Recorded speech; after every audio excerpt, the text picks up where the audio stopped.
one. If you want to answer, please raise your right arm if you want to answer, okay? Yes, teacher. Okay. Who among you here already ate their lunch? Me, teacher. Raise your right arm. Okay. What did you do, class, before you go here in school? Or sad? Sure, naligo ko din na teacher. Wow! What else? Wait, Tisha, can you please stand up? Nag-toothbrush to teacher. What? Right? What about the others? Renami, what did you do before you go to school? What? Good, okay. Class, do you think what's special on these things? It didn't happen all at once. You need to do the first one, after that, then the other one. See what Roselle did. She took a bath first, then followed by eating. Then she wore, it can be you wore your uniform, then you go to school. So we will discuss about the set order of events. Or the other name of it is sequencing of events. Everybody read? Sequencing of events. But before we will delve into our discussion, let us be guided first with our classroom rules. Everybody read? Listen carefully. So when your teacher, your teacher will discuss in front, you need to listen carefully. Next, Raise your right arm if you want to speak. now where's your right arm? Let's raise. Okay, that's your right arm. Now next, classroom rule. Follow directions. Okay, later on I will give you the directions and you need to follow it carefully. Next is Participate during discussion and group activities. okay. Don't hesitate to share your ideas here in our discussion. Is that clear, class? Yes, teacher. Now I want you to observe the picture here in front. Okay, just wait for a while, class. Now, observe this picture. What do you think is it? Rosette? The teacher, raindrops teacher. Alright. Where do you think raindrops came from, class? Okay, Rosette? Came from the clouds teacher. Oh, class. How about Melissa? What's your idea? Alright, comes in up. So, when the rain comes in, there's a raindrop. Okay, everybody read what raindrop means is? Small drops of water that fall from the sky when it rains. Alright, that's what raindrops is. Now let's observe another picture. Okay, what did you observe with the picture? Is it dark or light? Kisha! Dark teacher. Oh, dark. Teacher. What do you think? What do you think? Is darkness happen during daylight or nighttime? Nighttime. Okay. Dark means having light or no light, often making it difficult to see. Okay, next picture. Oh, what do you think the boy is doing? Joy? Okay, please stand. He was fixing his clothes. Alright, the boy is fixing his clothes. Now, why do you think? Do you have any idea why the boy fixing his clothes? Do you know? Organize his belongings, teacher. Oh, to organize neatly his belongings. Now let us know what neatly means. In a tidy and organized way, showing attention to detail. Okay, next picture. What is it? DJ? Umbrella, teacher. Wow, you really know what is it? Okay, umbrella. Who among you here already used umbrella? Please raise your hand. Alright. When do you think umbrella will use it? Saan? Sir, ginagamit ng mga umbrella teacher pag ulan or init, sir, para hindi naman sa ulan. Alright.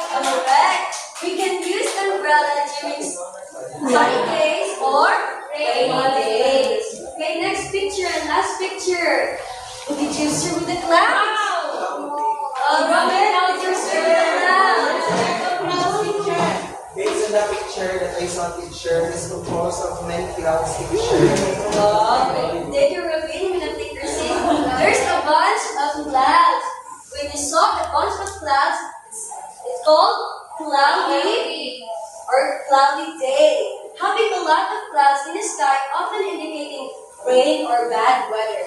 So when the time you saw the sky, a bunch of clouds, it indicates it will rain or it will have a bad weather. Now class, this time I have a story for you. Do you have any idea what will be our story? No, teacher. Okay. Our story is all about Lara's rainy morning. What's the title of the story? Lara's rainy morning. Okay. Let us know the story of Lara. One morning, Lara woke up and heard the sound of raindrops falling on the roof. She looked out the window and saw the dark clouds. What did she saw? Dark clouds. Right. Oh no, it's raining. She sighed softly. Still, she got up and made her bed neatly. What did Lara do to her bed? She got up to She her got up and made her bed neatly. Alright. Now let's see next. After that, she went to the bathroom to brush her teeth and wash her face. What did she do? Brush her teeth and wash her face. Alright. Then she changed into her school uniform and went downstairs. Her mother smiled and said, "Good morning, Lara. Breakfast is ready." Lara sat down and ate her rice and eggs happily. When she finished eating, she put on her yellow raincoat and got her pink umbrella. What did she wear? Raincoat. Yellow raincoat. What color? Yellow. What did she bring? Raincoat. Next, she waved goodbye to her mom and carefully walked to school under the rain. Even though it was wet and cloudy, Lara felt happy because she was ready to learn and see her friends. Why do you think Lara is happy? Okay, DJ. Ay, makita niya yung mga friends, teacher. Alright, thank you, DJ. Other answer. Rosel? Ano teacher? Nagwag na siya sa school. Walked to the school. Okay, other one. Melanie? Already na siya maka-learn. Lara is now ready to learn and to see her friends. Now, class. Again, what's the title of our story? Lara. Okay, I want Vanessa. Please stand up, Vanessa. What's the title of our story? Lara's in the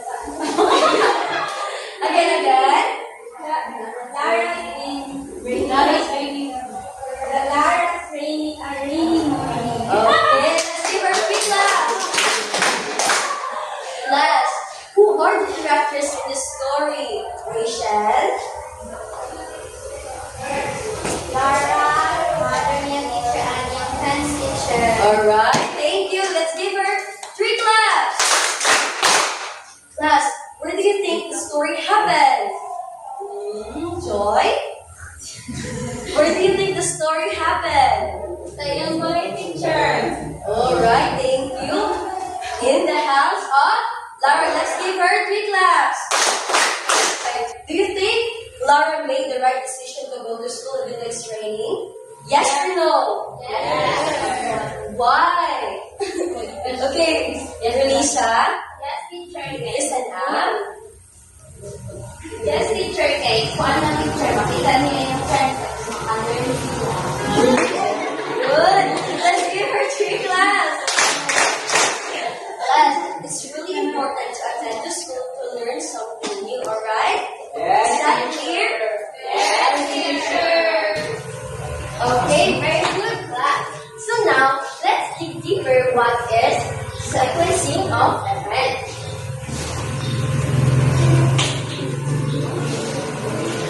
So now, sequencing event is a word or phrase that organizes information by showing the order of events, steps, or idea. In short, sequencing of events is the way it's organized or in order events on our daily life, or like Lara's story.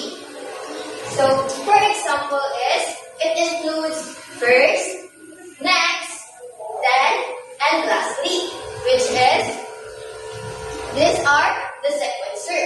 So, sequencer is the word that we use on the sequencing event. So, have you noticed that if we use a next, first, next, then, and lastly, we can understand the order of the story? Yes. Okay, so now, let's know what are those.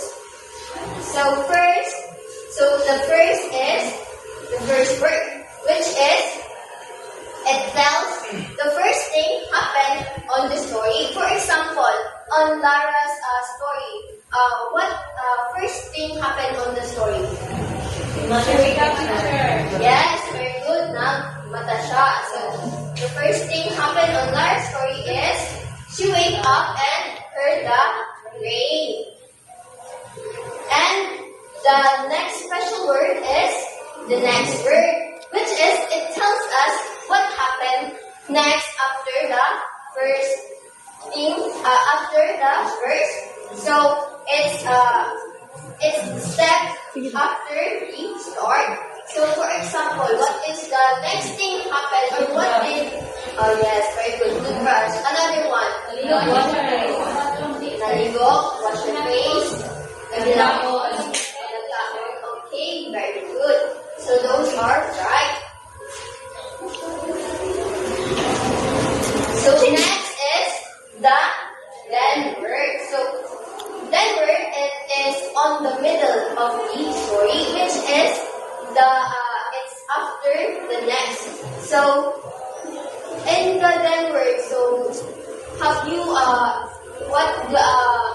Lara's story, what is the then word there?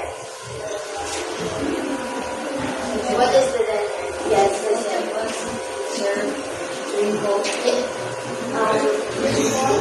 Uniform teacher. yes, very good. Where rainbow. Where he ate her breakfast and he get dressed. So next and lastly, which is the lastly word. So in the lastly word, this is where the finish happened. So for example, is in the Lara story. So what is the last thing happened on the Lara story? Awareness of rainbow. Yes, the awareness of rainbow. Then Awareness of school. okay, very good. So now, to test if you really understand what our topic for today, we will have another activity. Okay,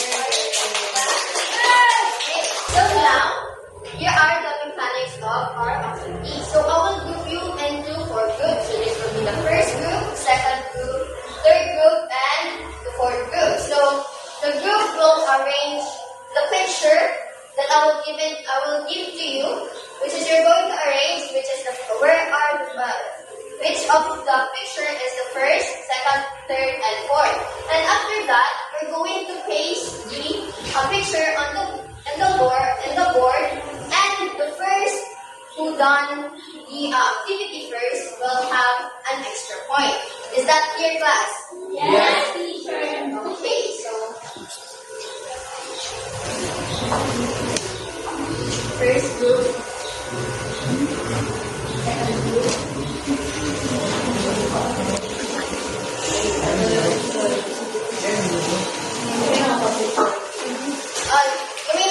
You may now start. You may form a circle if you want.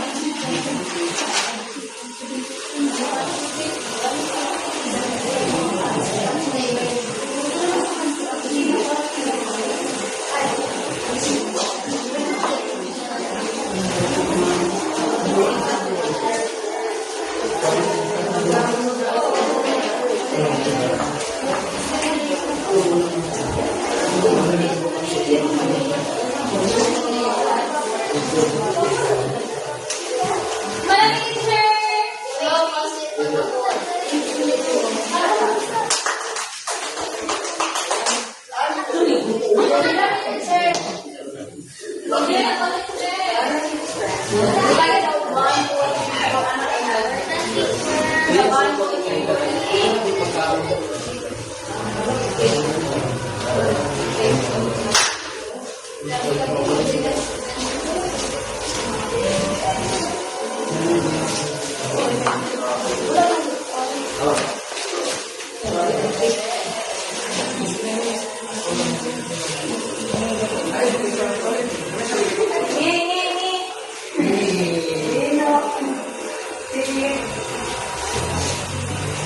group 4, yan. Tapos sa smart na group. Okay na.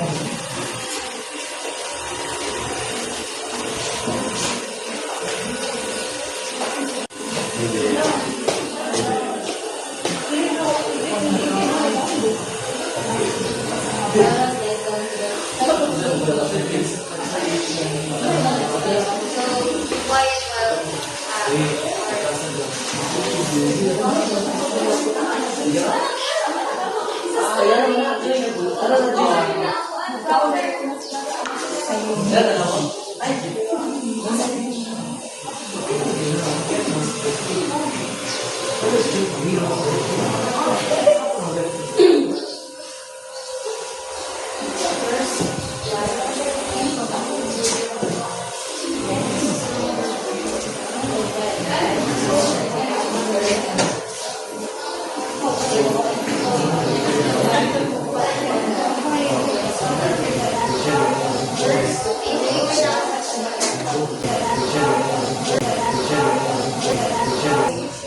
So now let us check if your answers are correct.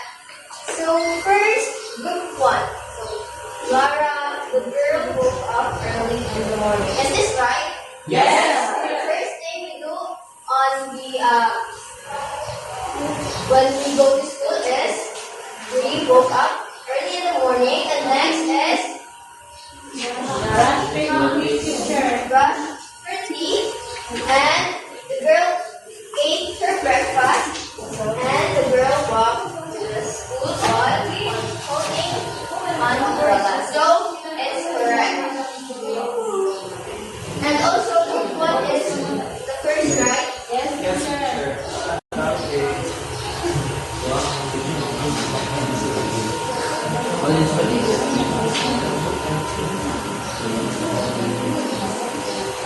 So next group is the teacher says it's time for a break. Group 1 is the student open their lunch bag. Our share is there. So is this correct? Yes, sir. Is this correct? Yes. Okay, it's correct. And for the third group, the children sit quietly. The teacher shows a big picture. The teacher reads and the children listen carefully. The class talk about their favorite part of the story. So group 3, do you think this is correct? Yes, sir. Okay, so yes, it's correct. So lastly, for the group 4, Marla and her friends go to the playground. Okay.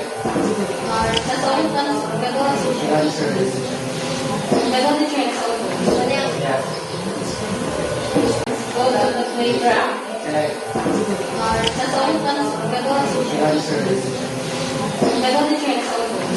Yes.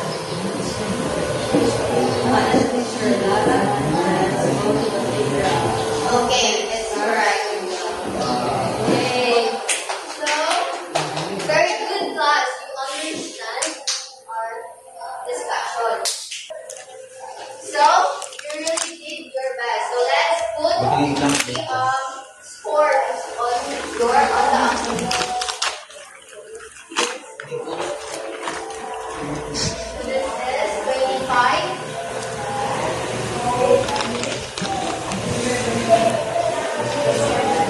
So let's give 3 claps for group 1. And now class, for your physical activity, I will hear answer sheet for you to answer. And you're going to do is to put 1, 2, 3, and 4. What happened first, next, and class.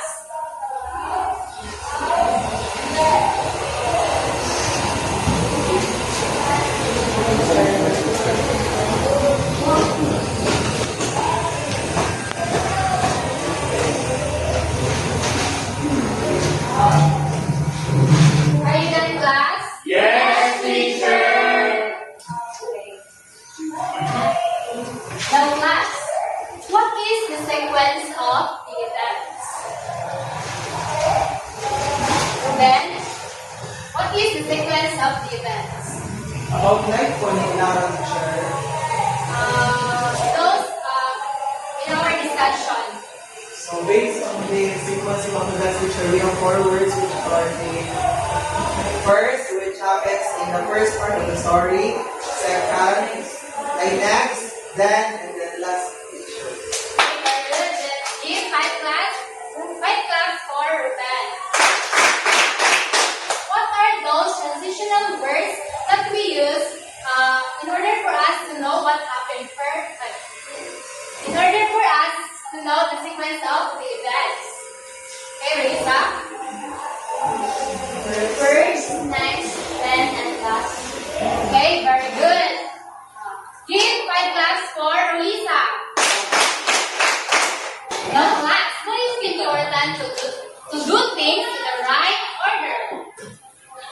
Why is it important to do things in the right order? Daniel? Why is it important to do things in the right order? Organized teacher. Okay, very good. Give 5 claps for Daniel.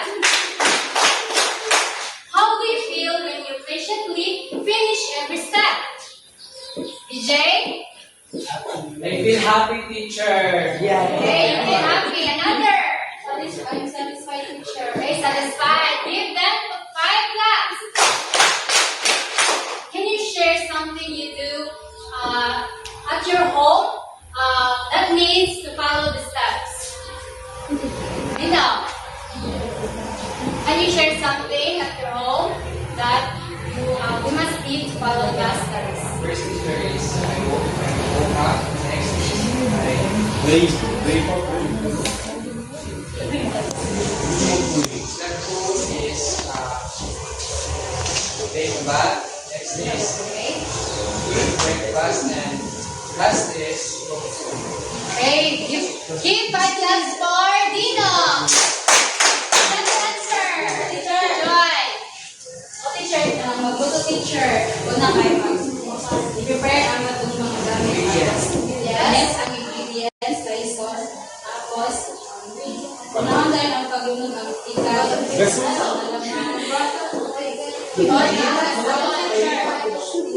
Kayo yung teacher. Sir,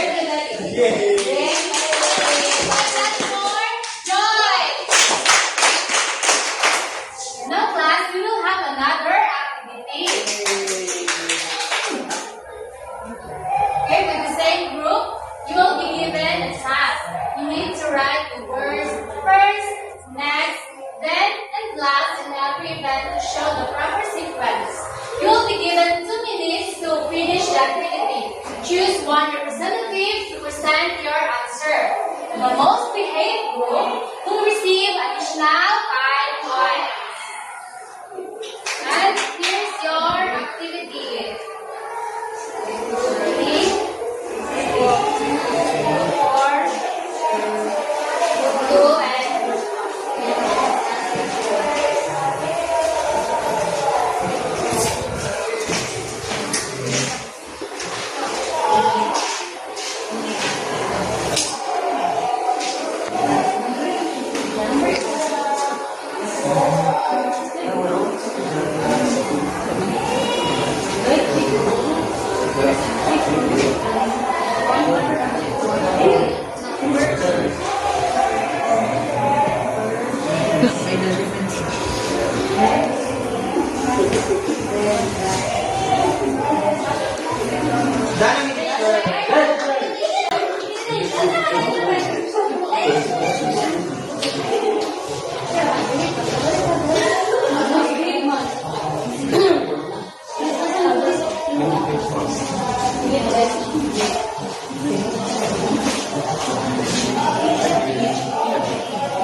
Okay, let's check if your answers are correct.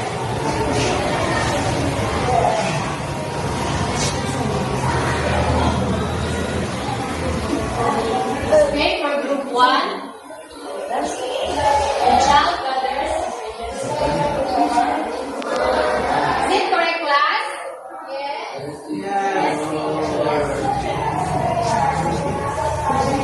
Okay, your answers are correct.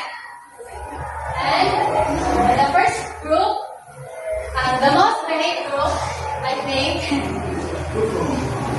is all of you.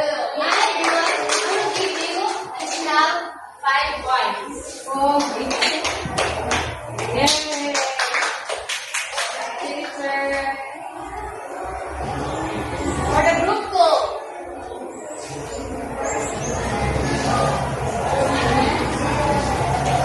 is it correct, class? Yes, it is correct.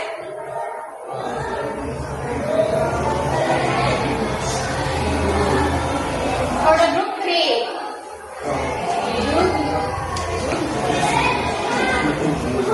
is it correct? Yes, teacher. Okay, it is correct. For the last group, okay, also correct.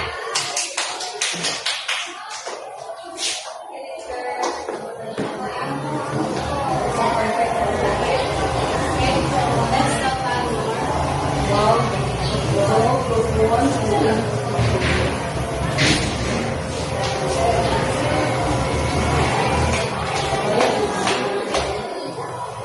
The winner for our activity is Group 1. Let's give them 5 claps. For your individual activity, okay, please read the instruction. Listen and teachers below. Number them in the order they happen. Girls 1, 2, 3, 4, 5. 5.